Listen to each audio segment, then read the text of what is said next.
I was reflecting on the fact that when I first got involved with the principles in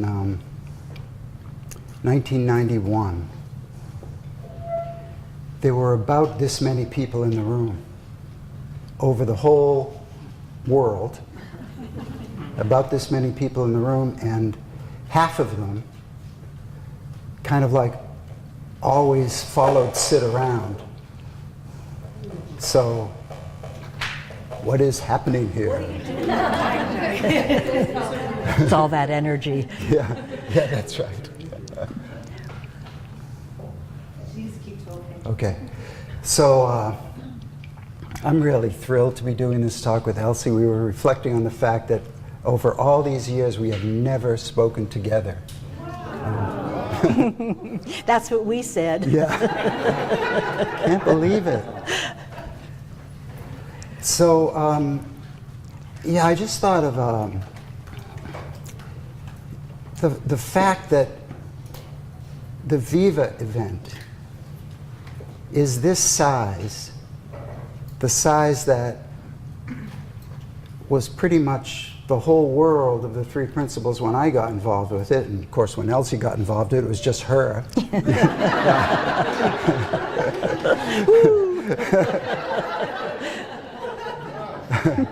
My, has it grown. I was reflecting on a little story. Now, I'm a terrible storyteller. I just want you to know that. When I write, I'm fine. But in terms of telling a story, not good. But I decided I am enough. Wow. So there were these two rabbits, a mama rabbit and a papa rabbit. And they were doing their rabbit thing out in the fields. And munching away on things. And in the distance, they heard some dogs. They heard some dogs barking.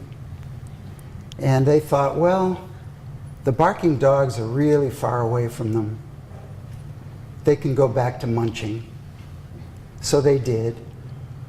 And then the dogs got a little closer, the dog sounds, and they thought, this could be bad. And so they started to look around, and they saw the dogs in the distance, and the dogs were looking at them. And then they thought, we better get out of here. So they ran with all their might, and they went this way and that way and this way and that way, and the dogs started coming closer and closer. So no matter how far, no matter how much zigzagging they did, they got closer and closer. And just as they were about to descend upon them, they ran into a hollow log, and the dogs were circling the log and barking like crazy. And the mama rabbit says to the papa, says, Pop, I don't think we're going to get out of here alive. And the papa rabbit just smiled. And he said, I have to consult my what the last line is of this. Because I don't want to mess it up. He said, we'll just stay here until we outnumber them.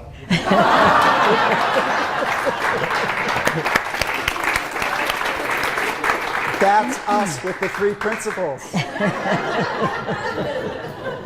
Jack, my toes were curling.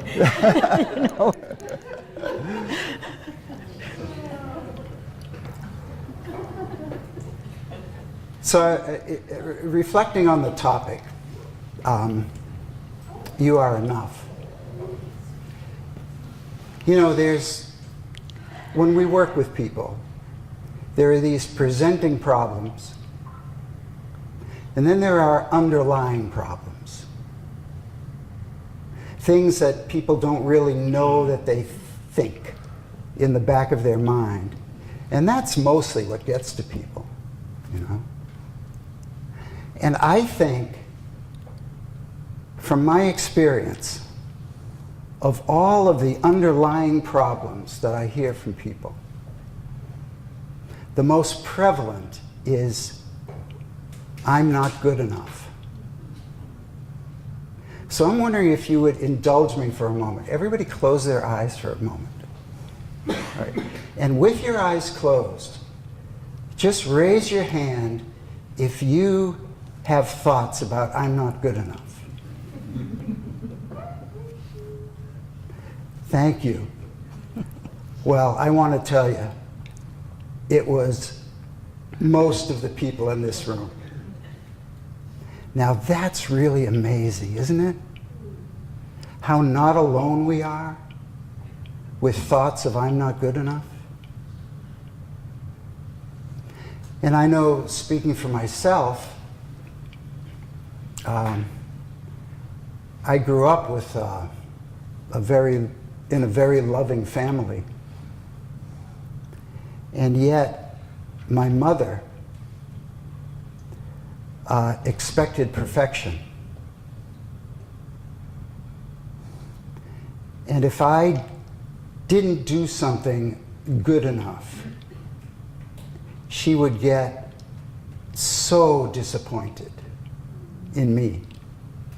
And I thought, this is horrible. You know, it was like I could never live up to her expectations of me.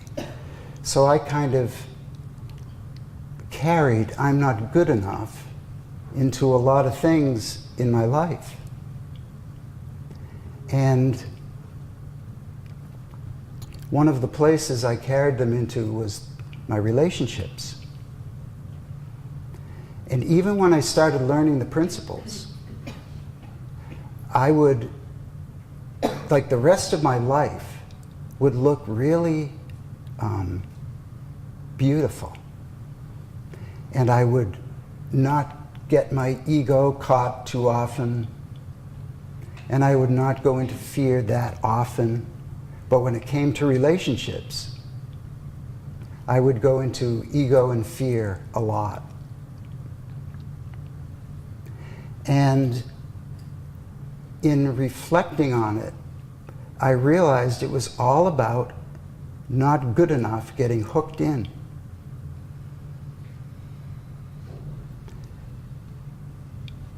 It's so subtle, so insidious. And it happens to almost everybody. And the most amazing thing of all to me is it really doesn't mean anything. You know, it's like, this is just creation of illusion in action. It's just using the power of thought to come up with a thought, I'm not good enough.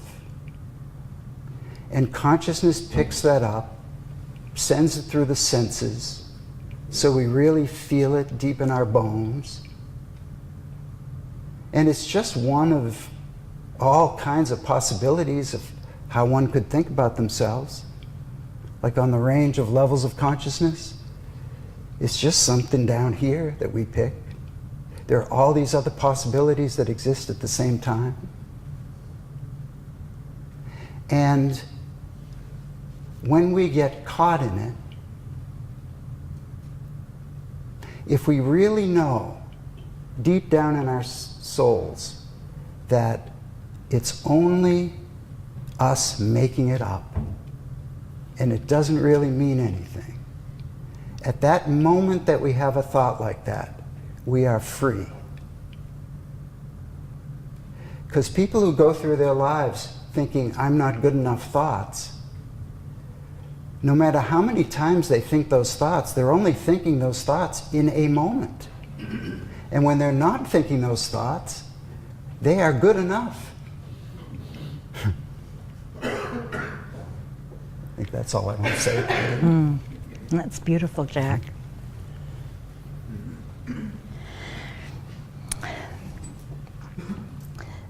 The first time I felt good enough was when I had that first insight, because I felt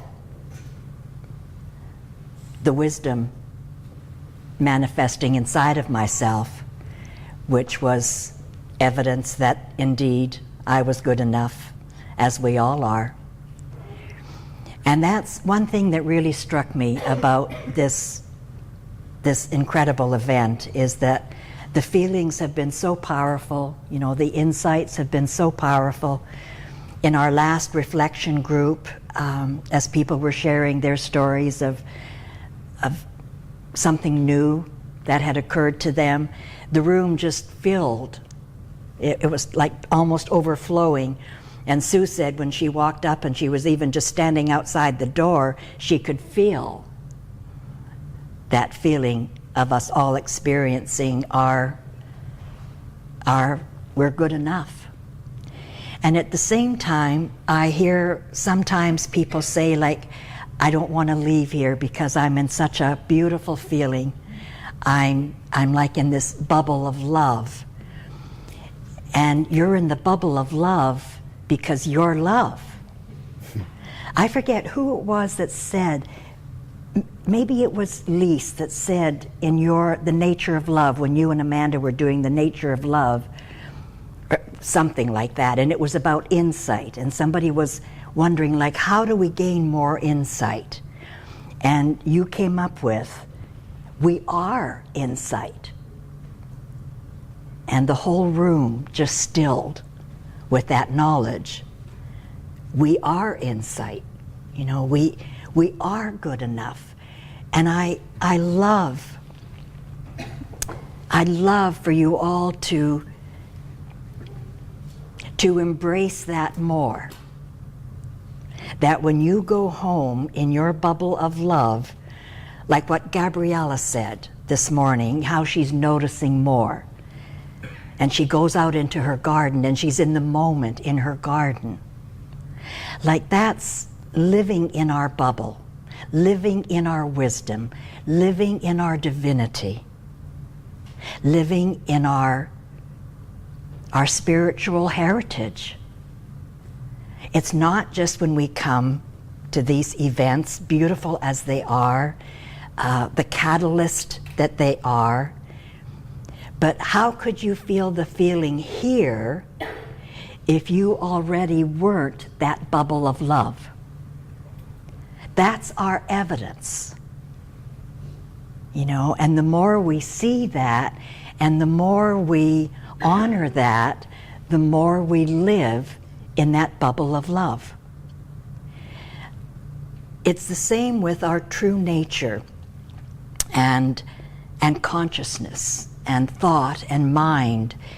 I remember a situation that happened maybe a year or two before Sid passed, and Chip and I were doing conference calls for a large group of people. And it was kind of new to Chip and I to do these calls. A client had set it up and there were probably 100 people on the line. And then we would talk with Sid after, and we were excited, sharing what we were learning and what insights people were gaining, and they wanted Sid to be involved. And Sid said, no, that's not for me. You and Chip carry on and do that. So we thought, okay. But then after a few days of reflection, Sid said, so when is the next one? And he invited us to his office so we could all be on the call together. And he said, you and Chip start off and I'll be in the background. And I ended up starting off, and I started off about consciousness, that I had seen something, I'd gained some insight, but I was relating it to consciousness, awareness, as if it wasn't mine. Like I was talking about consciousness with a big C. Like this divine consciousness, universal consciousness. And Sid said, Elsie, it's your consciousness. It's your consciousness. You're part of divine consciousness. So own it. It's yours. Cherish it. It's yours. And I went into shock. Like, it was like, whoa. Because that was too big for me.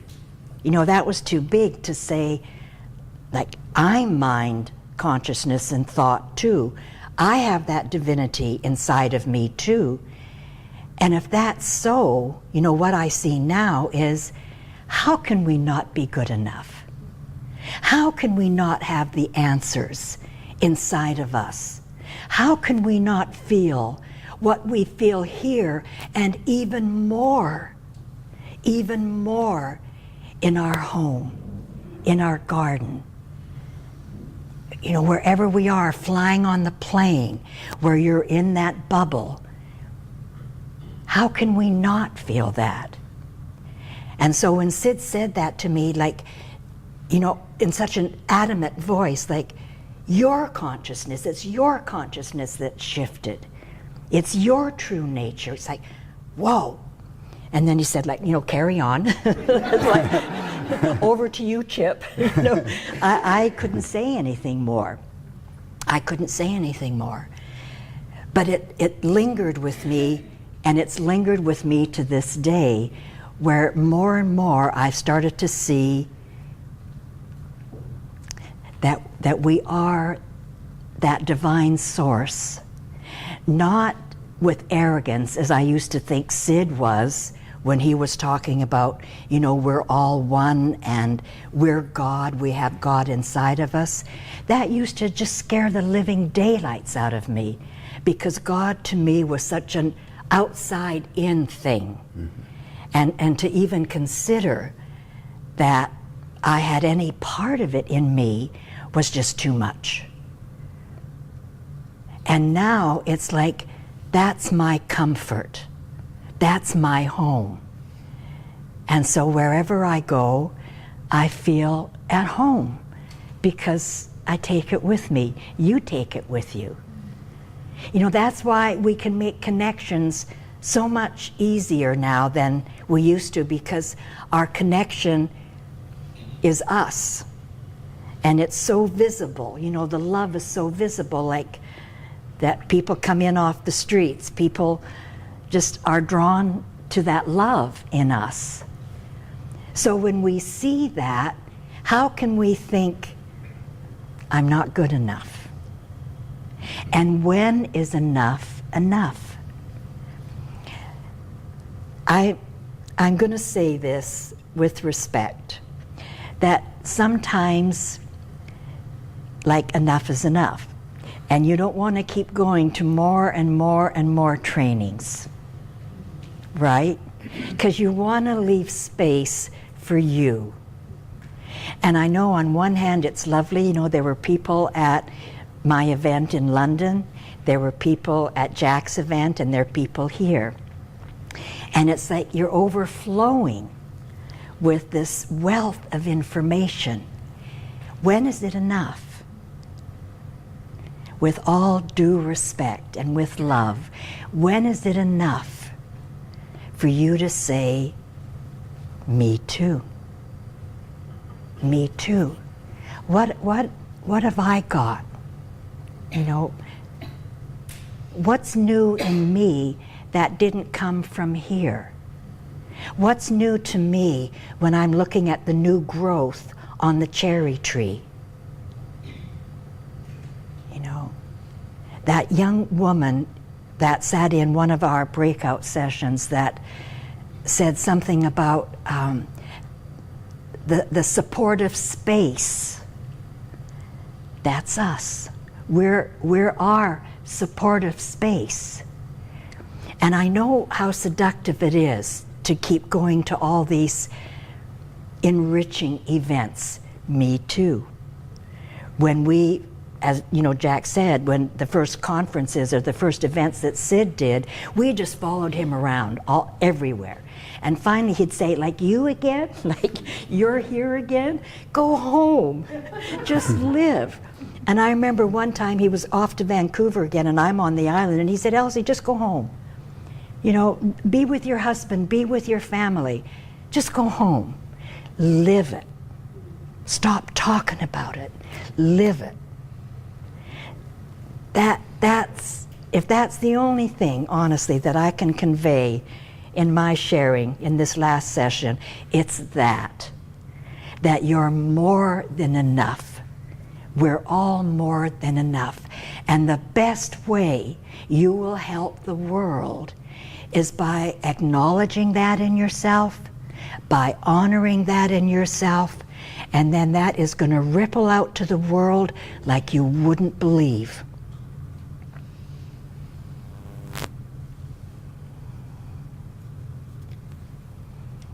You want me to follow that?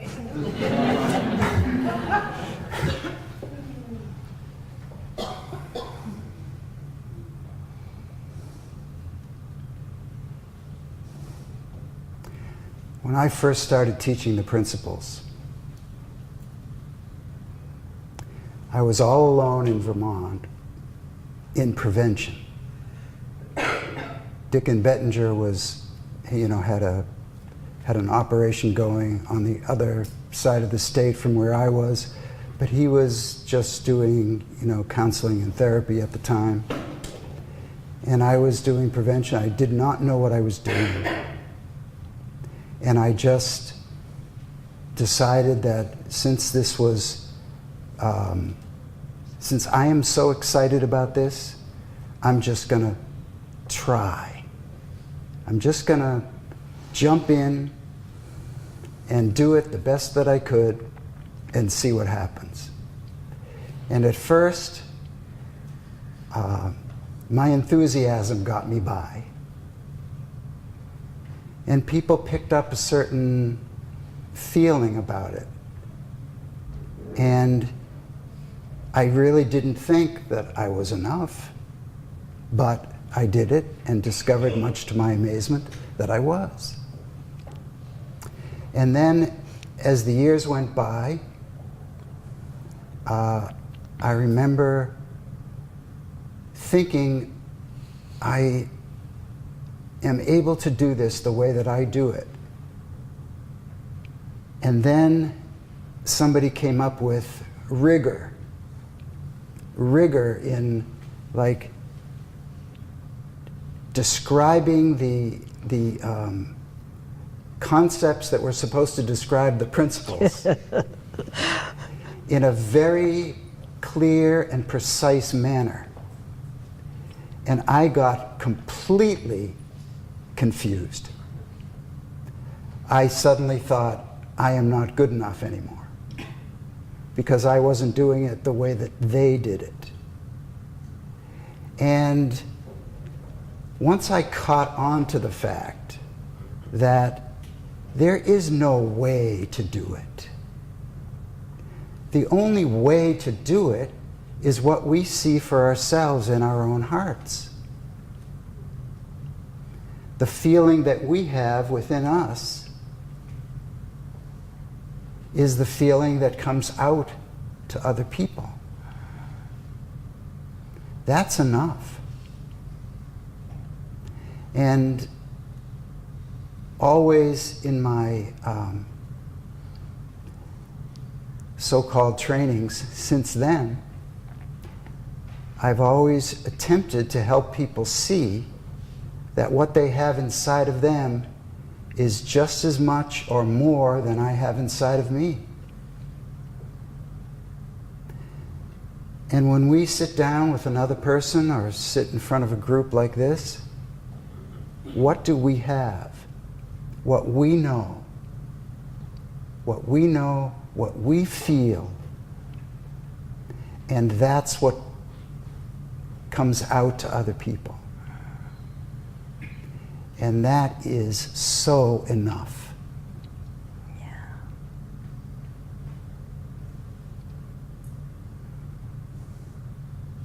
I want to say one other thing, because God has been talked about a fair amount at this conference, and I'm one of the culprits. And I just want to make sure that everybody knows, everybody understands that when, I'll just speak for myself. When I say God, all I mean is universal mind, divine mind, mind with a capital M. There's no difference. It's the intelligent energy behind all life. And being able to, well, first of all, we are that, as Elsie was saying before, we are that, okay? And then when we fall out of our thinking into knowing that we are that, there's nothing that could be more enough than that. And as I think I heard Sid first say that it's like a teardrop in the ocean. You know, once that teardrop falls into the ocean, it has all the power of the ocean behind it. That's us.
Beautiful.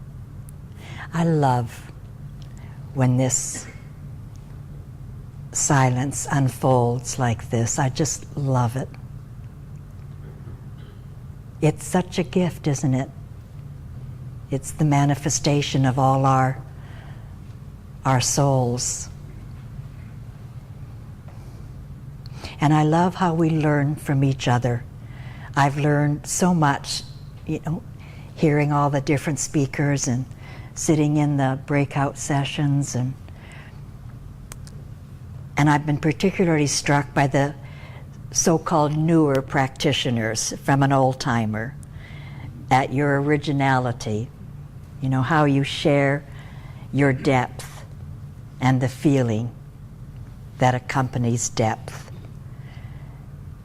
And I've been very touched by that, because I see that the legacy of this understanding of this precious gift continues to filter out to the world in such a clear, clean, pure manner, with originality and with everybody's unique voice, that everybody is finding their unique voice.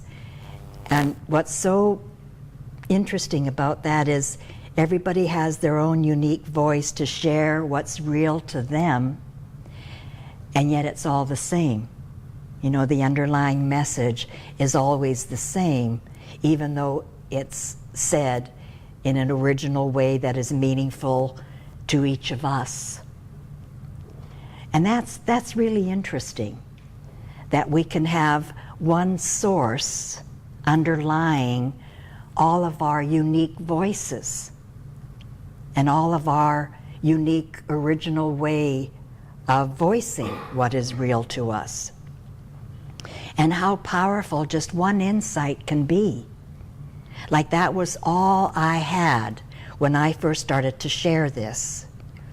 And so if those of you who are really new, I know some people have just come in, this is their first event, and I think what a wonderful event to come into, that is so relaxed, so loving, so kind, so gentle, you know, and siesta in the middle of it. I mean, what more could you ask? That's like the best of both worlds, you know. To me, that's kind of the connection between form and formless, is siesta, you know. And so for people to come into that, and they may have had one insight, and be in this bubble of love, and then they think, you know, okay, like I don't want to leave here because what's waiting for me at home? But if you've had one insight, that's a permanent shift for you. That's what these precious gifts offer.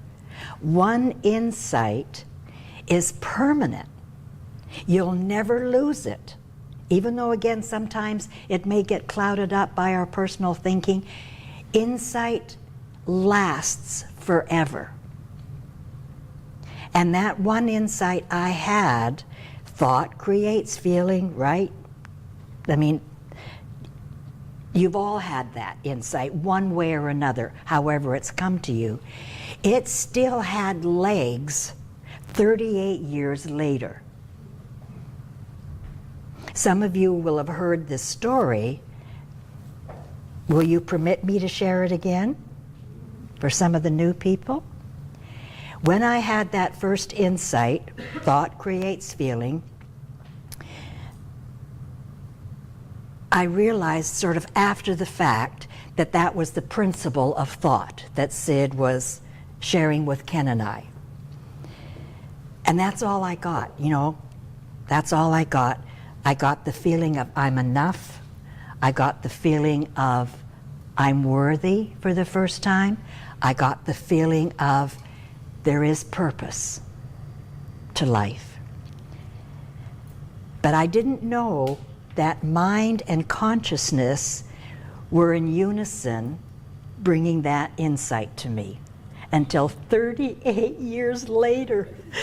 You know, and when I think about it, I love the humor of that. That here's this little senior lady sitting here on the stage saying, oh yeah, like 38 years later I realized to a degree that the three principles are one. Like I'd heard Sid talk about it, I had a feeling that, yeah, there's something to that, because if it's all energy, right, then there is no separation. That's kind of the logic I came to. But I didn't really get it until at Rudy and Jenny's retreat that they invited me to speak at, and somebody asked me to share that story about hiding in the loo, and I told that story again, and it was in that moment that I realized it wasn't just thought that I realized. Mind and consciousness were at work at the same time delivering that insight. How cool is that? How is that not enough? You know what I mean? Like when you get your insights, wow, like how is that not enough? That you're experiencing your own divinity in that moment of insight. That then encourages you to leave more space for more without wanting more. But knowing that when you leave that space, there is more. You know, it's that saying of Sid's doing without doing. This is like more without wanting more. More just appears. And you begin to, in just living more fully and just, you know, loving your home and your family and nature and everything around you and people, just everything around you, where you begin to live in a world of insight. How is that not enough?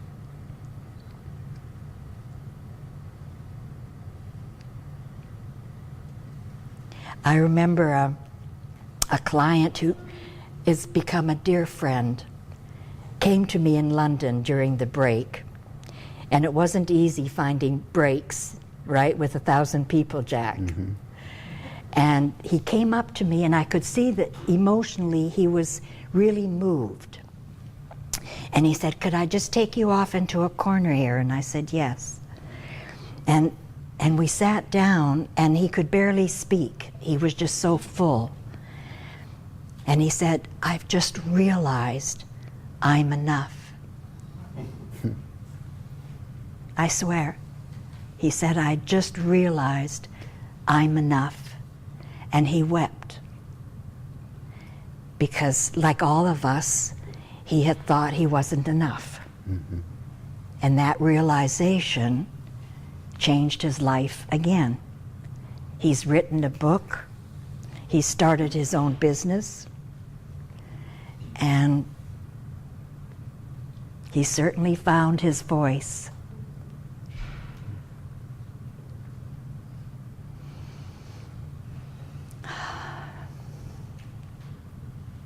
How is that sitting with you?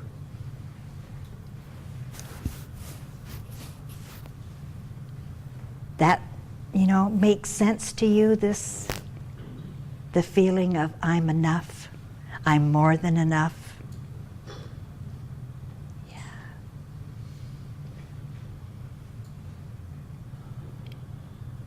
Good.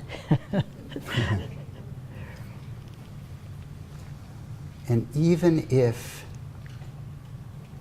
anybody sitting here has not had any insights, which is fine, the feeling that you're sitting here with, I just want to underscore what Elsie said earlier. The feeling itself is enough. Because some people could think, oh my God, I haven't had any insights. Well, that doesn't matter because you're sitting in the feeling of an insight. And who knows what happens when you leave? It's almost like this feeling prepares the mind for having insights. I mean, I've had a lot of insights after I left things like this,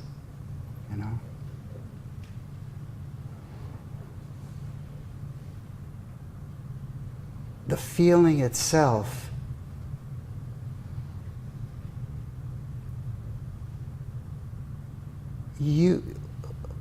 lucky us, we get to take with us wherever we go. So when we leave here, we get to take it with us.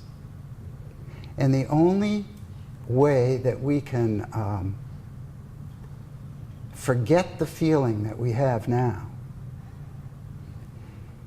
is if we start believing our other thinking in any moment. That's it. We are this feeling. That's it. I don't know about you, but that just amazes me.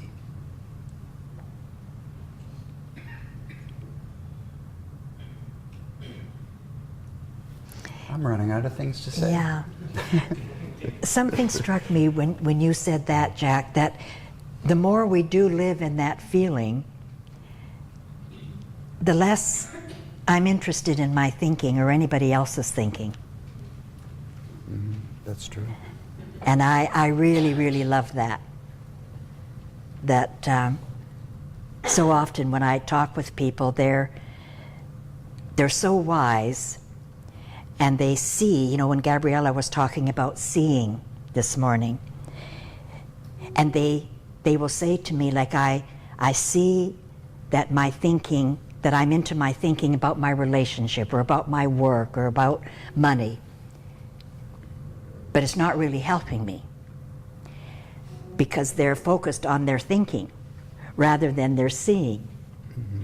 I'm not interested in their thinking. I'm really not. With respect, I'm not interested in their thinking. At one time, I used to be. Mm-hmm. I used to be quite fascinated by my thinking and by everybody else's thinking because I never knew anything about thinking or thought, so it was a whole new, novel thing for me to explore until I started to discover that I was getting caught up in it, slippery slope, this thinking stuff.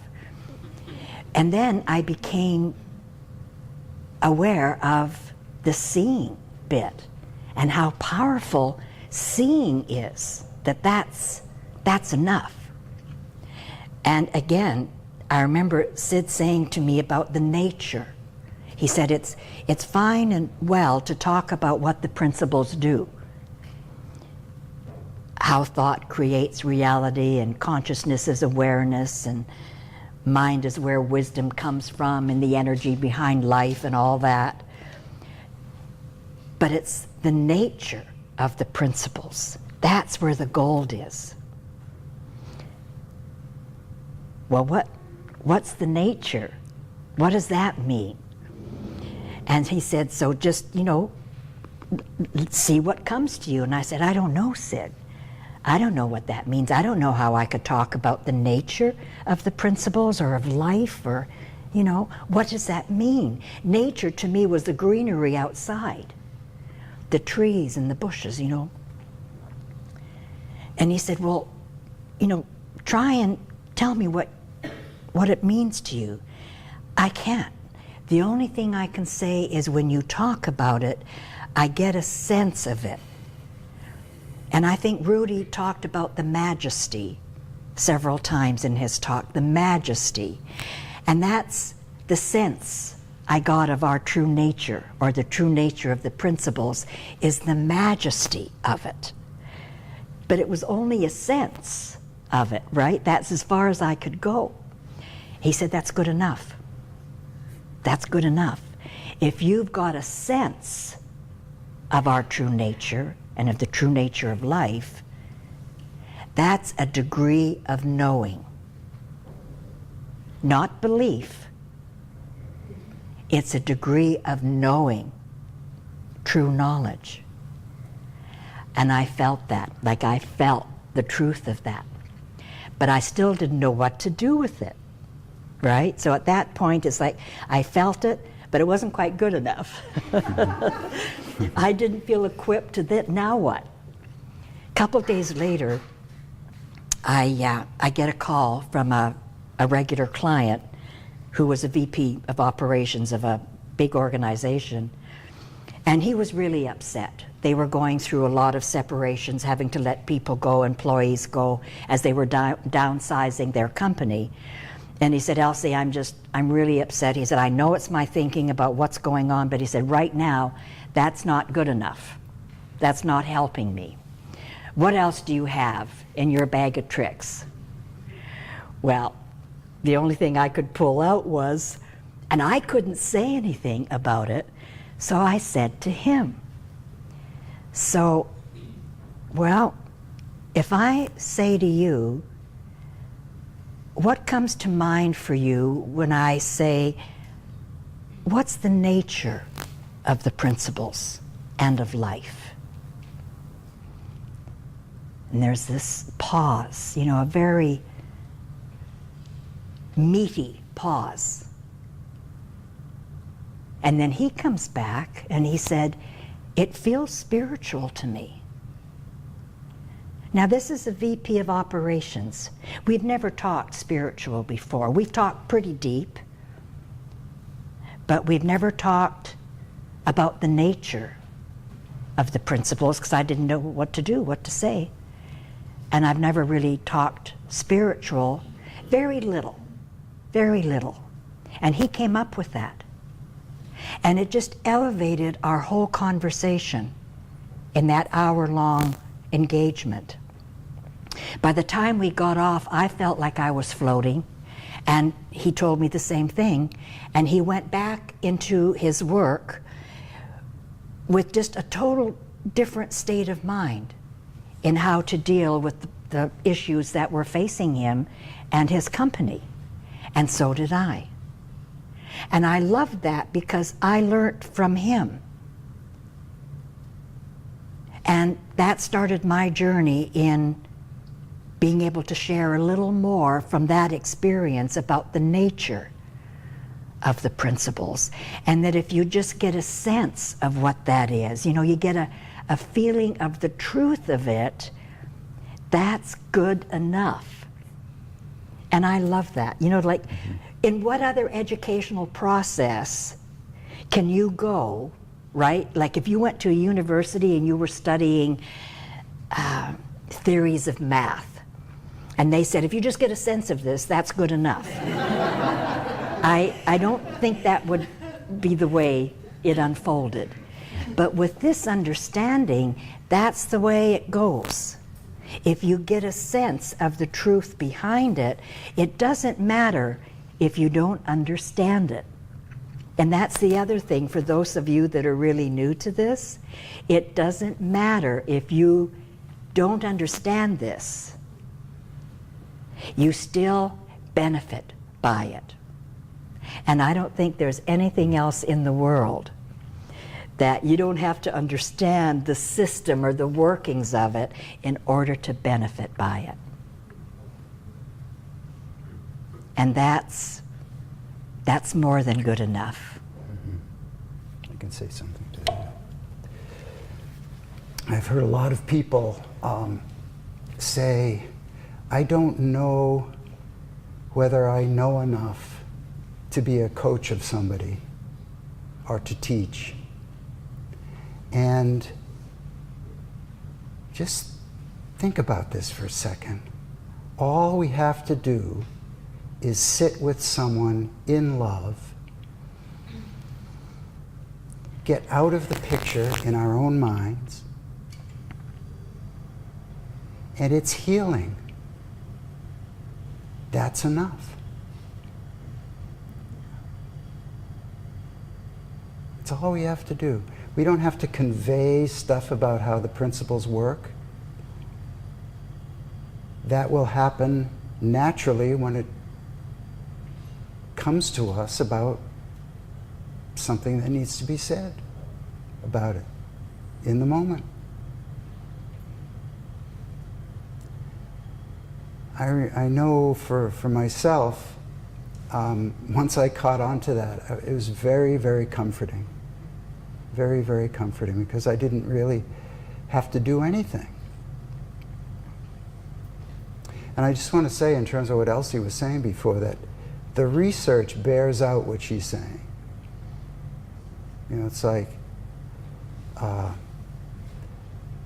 thought recognition, which we defined as the recognition that thought is the only experience we can ever have. That has a significant effect on mental health and well-being. But what we called inner health via a clear mind, you know, when the mind clears in a moment and then suddenly we feel in a state of health because that's our natural state. And that has a feeling to it, and that feeling and the pointing in that direction has an even greater effect than thought recognition. But thought is an easier thing to talk about, so a lot of people go in the direction of trying to teach about thought, when the real juice, you could say, is in the nature of the feeling that's behind the whole notion of essence and oneness.